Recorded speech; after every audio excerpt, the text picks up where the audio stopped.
법당이 좁아서 안 되겠는데. 자꾸 법당이 좁아지게 만드세요. 그러면 법당이 저절로 늘어납니다. 법당이 저절로 늘어나. 그게 이제 부처님 가르침이고 법이에요.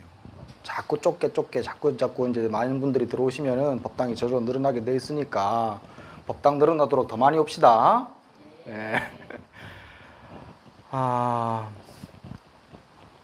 부처님 당시에 오늘 이제 부처님 당시 때 얘기를 하나 해드릴게요. 부처님 당시에 제석천왕이라고 이제 그 도리천의 가장 큰 그 하늘나라의 왕이 있어요. 도리천이라는 하늘 세계에 도리천이 33천이라고 하는데 그 33천이라고 하는 나라 하늘 세계의 왕 제일 큰 천신이었어요. 이 제석천왕이 이제 가만히 자기를 살펴보니까 자기 자신을 돌아보니까 자기의 수명이 이제 다 된 거예요. 그래서 자기가 죽을 때가 됐어. 천신들이 가지고 있는 신통 가운데 아주 유용한 게 그거예요. 자기가 죽을 때가 되면 죽는 줄 알아. 언제 죽을 줄 알고 또 죽은 뒤에 어디에 날 줄을 알아요. 천신들은. 그게 이제 천신이 가지고 있는 참 좋은 이점 가운데 하나지만 사실 또 이점도 아니다. 그것도 사실 따지고 보면 언제 죽을 줄 알고 어디 태어날 줄 안다면은 얼마나 괴롭겠노 또.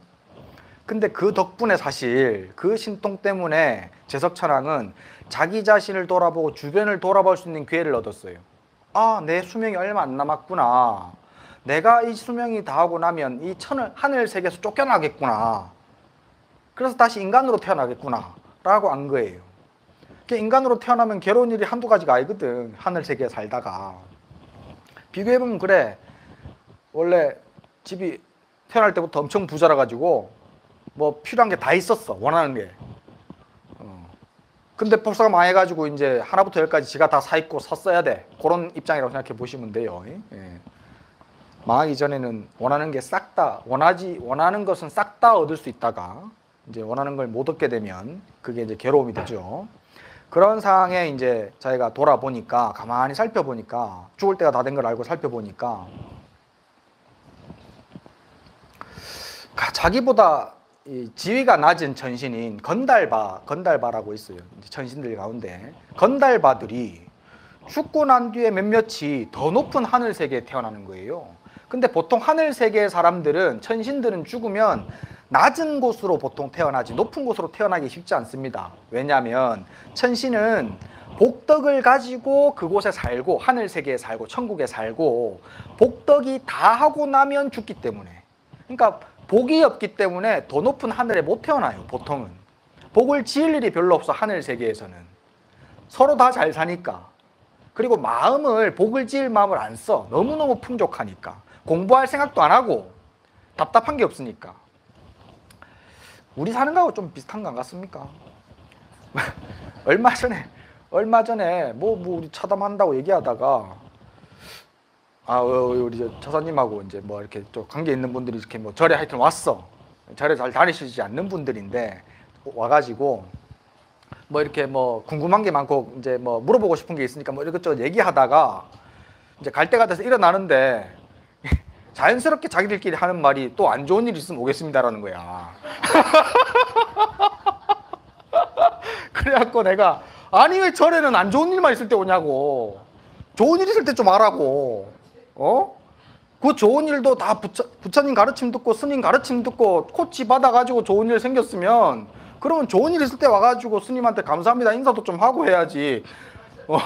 좋은 일은 다 해놓고 이제 또 좋은 일 또 약발 떨어져가지고 안 좋은 일 생기잖아? 그럼 그때서 또 온다. 그때 와가지고 이게 이렇게 힘들다고 이거 어떻게 해야 되겠냐고 나한테 물었었고 그래갖고 내가 웃으면서 좋은 일 있을 때 좀 오라고. 아이고 이게 어떤 지혜를 구하고자 하는 마음, 도를 얻고자 하는 마음, 내 삶을 좀 바꾸고자 하는 마음은 못 살 때 생기는가 봐. 힘들 때. 참 그게 중생의 마음인갑습니다. 근데 사실은요 그것도 아주 괜찮아요. 힘들고 괴로울 때 종교에 의지하고 좋은 성인들의 가르침을 들으려고 하고 그래서 내 삶을 바꾸려고 노력하는 거 참 좋습니다. 근데 그것이 기회가 되어가지고 앞으로의 삶에서 계속 영향을 끼쳐줘야 돼요. 잠깐 그 고비 지나고 나면 바로 또 이제 또 뻘짓거리 또 한다고. 예를 들어서 위장병이 있는 사람이 아파 죽겠으니까 병원 가가지고 의사한테 위장병 나사달라고 막 해가지고 그때는 말 잘 들어. 이것도 조심해야 되고 저것도 조심해야 되고 좁게 나으면 또 막 안 좋은 거 찾아서 묻기 시작하지. 그럼 또 아프지. 그럼 또 병원 가지. 내나 절도 그렇게 한단 말이지. 부처님 가르침을 들었으면 그러면 아 내가 이렇게 잘못 살았구나 라고 이해해가지고 고쳐야 되는데 그게 아니고 잠깐 그 벗어나고 나면 또 막 안 좋은 일 또 오고 또 오면 또 오고 또 저래 와 또 그때서만 또 잠깐 또 부처님 가르침 듣고 그게 아니고 지혜로운 사람은 내 생활 습관을 바꾸어서 이제 내가 그때부터는 잘 살아가야 돼요. 그래야지 앞으로의 삶이 쭉쭉쭉쭉 좋은 일만 자꾸 생기지. 나쁜 일이 생겨도 좋은 일이 생기는 것에 그 속도를 못 따라가가지고 나쁜 일은 금방 사라지고 그렇게 된단 말이지. 이게 이제 요 얘기가 지금 요 제석천왕 얘기예요. 제석천왕이 그렇게 보통 이렇게 좋은 곳에 태어나지를 못하는데 좋은 곳에 자기보다 낮은 애들이 태어나니까 신기해서 가만히 쳐다보니까 건달바 애들이 부처님한테 가가지고 설법을 듣는단 말이죠. 몰랐어. 처음에는 그냥 부처라는 사람이 이 사바세계에 태어났다는 건 알았지만 제석천왕도 근데 굳이 뭐 답답 안 하니까 찾아갈 마음이 없었어. 근데 이제 자기 목숨이 다하고 자기가 다음에 어디 태어날 줄 보이니까 답답하니까 이제 찾아가려고 한 거예요. 근데 안 찾아가다가 지금까지 안 가다가 혼자 가기 좀 쑥스럽잖아. 그래 놓으니까 자기 신하를 하나 시켜가지고 네가 가서 잠깐 운 좀 띄어라. 내가 좀 보고 싶다고. 제석천왕 이름이 사카거든요. 사카가 보고 싶다라고 좀 한번 얘기 좀 해두고 그래갖고 이제 자기 신하를 보냈고 어떻게 잘 돼가지고 부처님께서 사카를 부릅니다. 그러니까 제석천왕이 가가지고 부처님께 공손히 인사하면서 사실 제일 답답한 거는 지금 묻고 싶은 질문은 내가 지금 곧 죽게 생겼는데 어떻게 됩니까? 요거 물어야 되는데 자존심 있으니까 그렇게는 못 물어요. 못 묻고 어떻게 물었냐면 부처님이시여 우리 천신들은 성내지 않고 평화롭게 살기를 발언하고 그렇게 살려고 노력하면서도 언제나 성내고 전쟁을 하고 삽니다. 싸웁니다. 실제로요 하늘 세계에도 전쟁이 있습니다. 그러니까 이제 그 싸우고 전쟁을 일으키고 성내는 이유에 대해서 부처님한테 여쭈어요. 그러니까 부처님께서 왜 하늘 세계 사람들은 이렇게 성질을 자꾸 내고 싸웁니까? 라고 물으니까 부처님께서 바로 질투와 인색함 때문이다 라고 얘기해 주셔요. 하늘 세계 사람들은 질투심이 강해요. 아까 말했듯이 하늘 세계는 전부 다 복력으로 태어나고 그 복의 크기에 의해 가지고 상하가 나누어지거든요. 하늘 세계는. 우리도 돈 많고 적으면 상하 나눠지잖아. 그거 비슷하다고 생각하면 돼. 하늘 세계는 그게 극명합니다. 복의 크기에 따라 가지고 윗사람 아랫사람이 나눠지고 아랫사람은 윗사람 눈치를 좀 봐야 됩니다. 그리고 아랫사람은 그 누리는 쾌락이 조금 적습니다. 윗사람보다는. 어쨌든 그런 질투 때문에 그리고 인색함 자기 복 자기가 누리고 사니까 남에게 줄 줄을 모릅니다. 그리고 그래서 그 인색함과 질투 때문에 너희는 계속 싸우고 성낸다 라고 얘기를 해주세요. 그러니까 다시 또 사카는 그러면 왜 질투와 인색을 가지고 있습니까?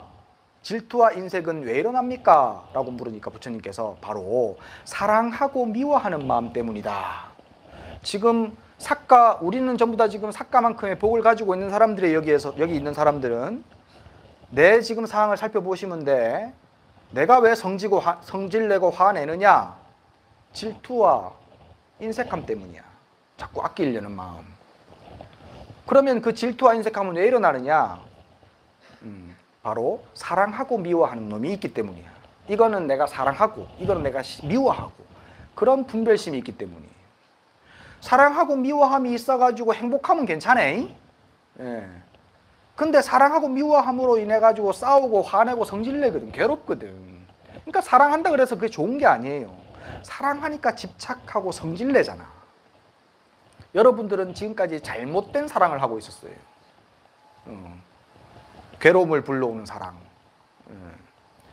그래서 부처님께서는 이제 제대로 된 삶을 살도록 이제 마음을 어떻게 쓰는지에 대해서 뒤에 또 얘기가 나옵니다. 그러니까 싹가천왕이 다시 물어요. 그러면 사랑하고 미워하는 것은 왜 생깁니까? 라고 물어보니까 부처님께서 대답하기를 욕망 때문이다.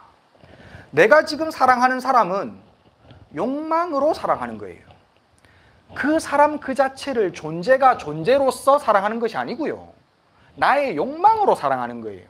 자식 사랑하는 거, 부부지간에 사랑하는 거, 부모 사랑하는 거, 다 나의 욕망으로 사랑하는 거 아닙니까? 어떤 사람 뭐 요새 그런 말 하대. 뭐 이렇게 이제 효자가 있으면 어머니 아버지한테 잘하는 아들 딸이 있잖아요.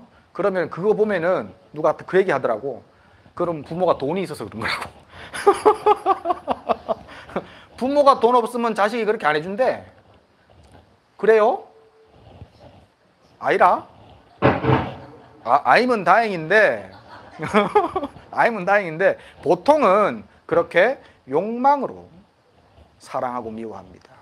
참 기가 막혀요, 부처님 가르침이. 그러니까 부처님 가르침은 무조건 옳습니다. 무조건. 그래서 다시 또 사카가 다시 물어요. 그러면 그 욕망은 어떻게 일어납니까? 잘못된 생각으로 일어나느니라. 잘못된 생각.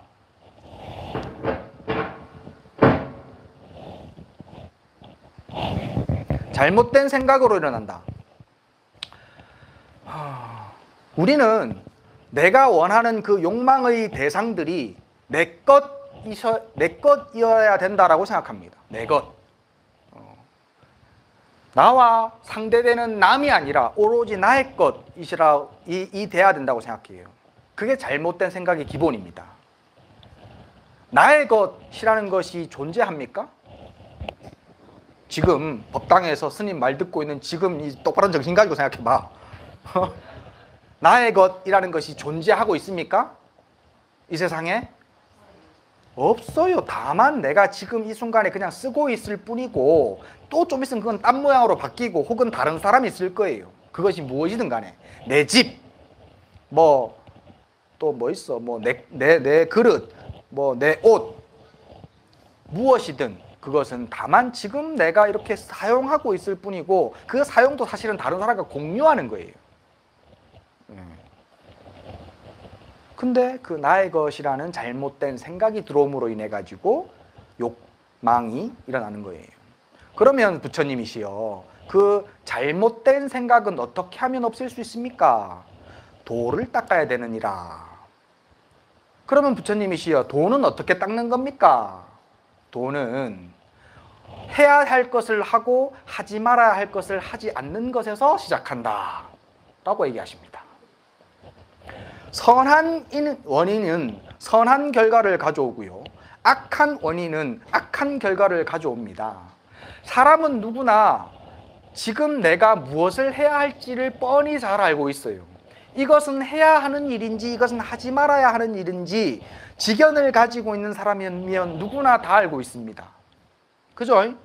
근데 하지 말아야 할 일을 하고 싶다라는 욕망 때문에 하죠. 그리고는 괴로워하죠. 또 좀 있으면 해야 할 일을 하기 싫다는 게으름 때문에 하지 않죠. 그래서 괴로워하죠. 또 좀 있으면. 너무 간단한 진리입니다. 해야 할 것을 하고 하지 말아야 할 것을 하지 않는 것, 그것이 바로 수도이다. 도를 닦는 것이다. 너무 간편하고 명료합니다. 그 말을 듣고 사카천왕은, 제석천왕은 깨달았어요. 그래서 그 깨달음, 그 가르침 하나만, 그 한 번의 가르침으로 제석천왕은 자기가 죽어서 다음 세상에 더 높은 하늘 세계에 태어나가지고 더 큰 복락을 누릴 걸 알았습니다. 그래서 부처님께 지극한 마음으로 귀의합니다. 부처님이시여, 지금부터 저는 부처님과 부처님의 가르침을 따르고 승가를 따르겠습니다. 그리고 이 맹세를 끝까지 저버리지 않겠습니다. 이 공부를 끝내 저버리지 않겠습니다. 오늘 여러분이 들었던 이 가르침은 사실은 뻔히 다 알고 있는 것이지만 놓치고 있고 명확하지 않아서 항상 흐릿해 있던 거예요. 이거를 지금 부처님께서 2500년 전에 사카천왕에게 설하셨고 이 가르침을 제가 지금 여러분들에게 전달해 줬습니다. 그렇게 함으로 인해 가지고 지금 여러분들은 새로운 지혜가 지금 자리 잡았어요. 아, 할 건 해야 되는구나. 하지 말아야 할 건 하지 말아야 되는구나. 그게 시작이라고. 그러면 이제 어떻게 해야 되겠어요? 그럼 어떻게 해야 되겠어? 지금부터 그렇게 잘 살아야지.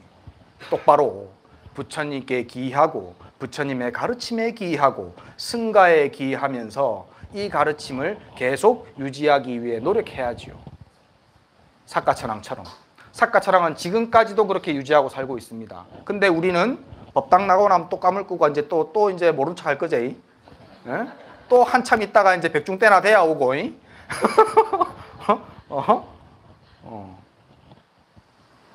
직지사는 청국사는 매주 일요일마다 법회하고 있으니까 일요일마다 법문들을 오셔야 돼요. 일요일마다. 그리고 지금 이번 주 지나고 다음 주 토요일 일요일부터 오는 토요일 일요일부터는 자비도랑 참법기도 해요. 자비도랑 참법기도는 업을 밝히는, 제가 알고 있기로는, 제가 경험한 바로는 업을 밝히는 데 가장 좋은 기도법입니다. 절이 많고 힘들어요. 그래서 보통 일반적으로 지금은 스님들이 잘 안 하려고 그래. 내 어렸을 때 그래도 스님들 많이 하셨었는데 지금은 스님들 요거 잘 안 해. 이제 절 하나하나 안 빼먹고 잘 하는 사람들이 거의 없지 싶어요. 근데 저는 그거 다 이렇게 하니까 무릎 아파서 못 하시고 힘드신 분들은 절 안 하셔도 되고 그냥 합장만 지극하게 하시면 제가 절 하니까 내가 마음속으로는 지극정성으로 절 다 한다라고 하시면 동참이 똑같이 되는 거예요. 그러니까 절 와서 꼭 하시고, 좁아서 궁디하고 머리하고 부딪히더라도 상관없어. 그렇게 원래 기도는 그렇게 백중기도는 그렇게 하는 거예요. 궁디하고 머리하고 부딪혀가면서. 그래야 그게 훨씬 더 공덕이 있어. 땀 삐질삐질 흘러가면서 땀으로 목욕해가면서. 제석천왕도 죽어요. 이 중에 100년 뒤에 앉아가지고 있을 사람 아무도 없어요. 방금 조금 전에 저 조그만한 애기들도 몇 명 있더라. 걔들은 혹시 몰라. 100년 뒤에 있을란지도. 혹시라도. 근데 거의 안 돼, 걔들도. 100년 뒤에 이 자리에 그대로 이 자리에 이렇게 살아서 앉아가지고 스님 법문 들을 사람 아무도 없습니다. 결국에는 죽어요. 그래서 지금 우리 남아있는 유족들은 앞선 조상들을 백중이라고 이렇게 모셔가지고 지극정성으로 음식을 차리고 부처님께 법을 청해서 법을 듣고 그 공덕으로 어리석은 마음이 맑아져가지고 내 앞길을 밝게 비추어 줄 수 있도록 하기 위한 기도를 지금 우리는 시작했습니다. 거기에서 아주 유용한 것이 저는 방금 말했던 자비도랑 참법이라고 생각을 하고요. 사실 49일 동안 7일째 7번 재지내는 거요. 그거는 안 중요합니다. 불과 한 20년 전까지만 하더라도 사실 이게 7일째 백중 때 7일째 다 지내는 절이 거의 없었어요. 원래 잘 안 지냈습니다. 근데 막 몇몇 절에서 신도들 끌라고 7일째를 다 지내다 보니까 너도 나도 이제 다 7일째를 지내는데요. 저는 그거 안 따라갑니다. 원래 백중은 백중날 당일날 7월 보름이죠. 7월 보름날 부처님이 시킨 대로 부처님이 그렇게 시켰어요. 조상들의 이름으로 승가에게 100가지 음식들을 차려가지고 보시하고 거기에 공양을 올려라. 그리고 나서 그 공덕을 돌아가신 그 영가분들에게 회양하면 그러면 그 공덕이 그대로 그 영가들에게 돌아가가지고 그들이 안락을 얻을 것이다. 그래서 실제로 신통제일 목걸련 존자의 어머니가 지옥에서 벗어났어요. 그 얘기는 제가 백중 때 다시 이제 자세히 얘기를 해드릴 텐데, 어쨌든 그 백중 우람분절의 기원을 두고 지금 우리는 기도를 하는 건데 49일 동안 7일째 지낸다는 얘기는 없습니다. 그런 얘기 없습니다. 그날 하루 하는 거예요. 다만 그날 하루 제를 지내기 위해 가지고 마음을 맑히고 공부하는 수행이 필요하기 때문에 일정 기간 시간을 정해놓고 우리가 그 앞서 기도는 하지요. 근데 쟤는 나도 사실 오늘 쟤도 안 지내려고 그랬습니다. 오늘은 그냥 대령 관용만 해가지고 여기에 이 청정한 도량의 영가분들이 모여서 스님 법문 듣고 기도 같이 하자라는 것만 하려고 했어요. 쟤는 안 지내려고 했는데 이제 워낙 그 전에 이제 했던 습관들이 있어서 안 하면 섭섭할까봐 그래서 제가 오늘 쟤는 지내요. 예, 쟤는 지내는데 77째 이제 안 지냅니다. 오늘만 쟤 지내고요. 백중날 쟤 지낼 거예요. 그 대신에 이제 토요일 일요일마다 기도를 계속 해야 되고 땀을 많이 흘리시니까 우리 설판하신 분들 있죠. 이번에 설판들 많이 동참을 해주셔가지고 그 설판하신 분들이 동참으로 그때 과일들은 좀 부처님 전에 올렸다가 그다음에 영단에 퇴공하고 그리고 나서 그날 이제 점심공양하고 난 뒤에 과일 나눠 먹고 할 수는 있을 것 같아요. 예. 그래서 이제 설판은 그렇게 쓰도록 하겠습니다. 제사상 차리는 데는 별로 안 쓸 거예요. 오늘하고 백중날하고 그렇게만 할 겁니다. 아시겠죠? 자, 영가 천상인간도 결국엔 죽을 거고 나 또한 죽을 거니까 그 죽음을 대비하기 위해서 필요한 것은 공부예요. 수행이에요. 복덕을 쌓는 거예요.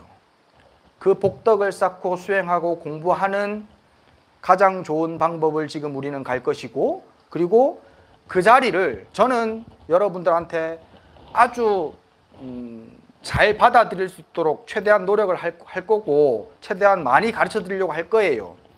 근데 여러분들도 그러면 듣고 까잠 보고 뒤돌아서 모른 척하고 이러면 안 된다 이 말이야. 다시 한번 강조하지만 다시 계속해서 주말마다 오셔가지고 자비도량 참법 기도하시고요 같이. 그 다음에 요 기도가 끝난 뒤에도 제석천왕처럼 세세생생 부처님 법과 가르침을 따르겠다라고 맹세하셔야 됩니다. 아시겠죠? 예. 혹시 질문 있습니까?